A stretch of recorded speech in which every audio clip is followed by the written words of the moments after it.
حياكم الله وبياكم في وقفة مع الثورة وتصحيح المفاهيم. في الآونة الأخيرة وبدافع الانتصار لأهل فلسطين، ذاع على ألسنة المثقفين العرب والإعلاميين أثناء توصيفهم لحرب الإبادة الدولية التي تجري في غزة عبارة بغاية الخطورة، ويسألونك عن داعش، ويسألونك عن التطرف، وذلك في إشارة إلى ولادة المقاومة الفلسطينية في غزة.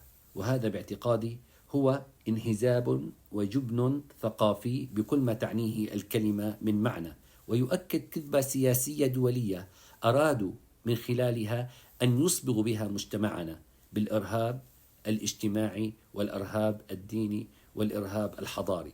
وهذا ما أكده الإعلامي المصري باسم يوسف بكل خباثة وبكل مكر إعلامي، وفي إطار تصفيق من الرأي العام العربي مع الأسف، عندما قال: A little boy called Rami.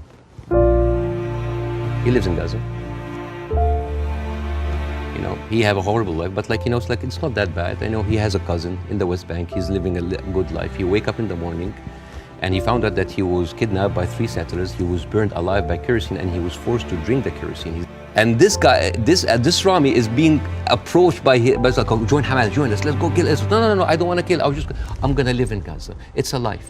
But 97% of water is not good for human consumption. Half of the population are anemic. Even the is not being treated, and it goes into the shores of Israel. It's like, oh, those Palestinians, it's horrible. Yeah. So, and then he wakes up in the morning. He doesn't think about killing Jews the first thing in the morning. He thinks about being there at 5 o'clock at the first 50 people in the line for bread, because if he doesn't, he will miss the food for his family. And he goes back and he finds a message saying that we are going to bomb your house. He comes back, he loses his whole family. Now tell me, what is a proportionate response for that? I don't know.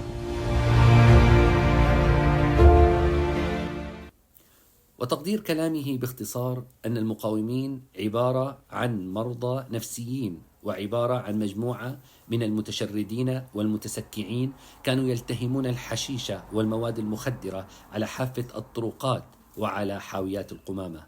والحقيقة أن المقاومة الفلسطينية وخطورتها اليوم هي أنها حراك شعبي، هي حراك تعليمي، حراك ثقافي، حراك اجتماعي، حراك حضاري لشباب واع مثقف شجاع غير مدجن، لم يقبل أن يكون أسير محتل، أو أن يعيش في جلباب الآخرين، أو أن يعيش على هامش الحضارات، أو أن يكون مستهلكا لنفاياتهم الثقافية والاجتماعية. وهنا فقط تكمن خطورة هذه البيئة وهذا الواقع الاجتماعي الجديد. نراكم في وقفة أخرى مع الثورة. حياكم الله، بأمان الله.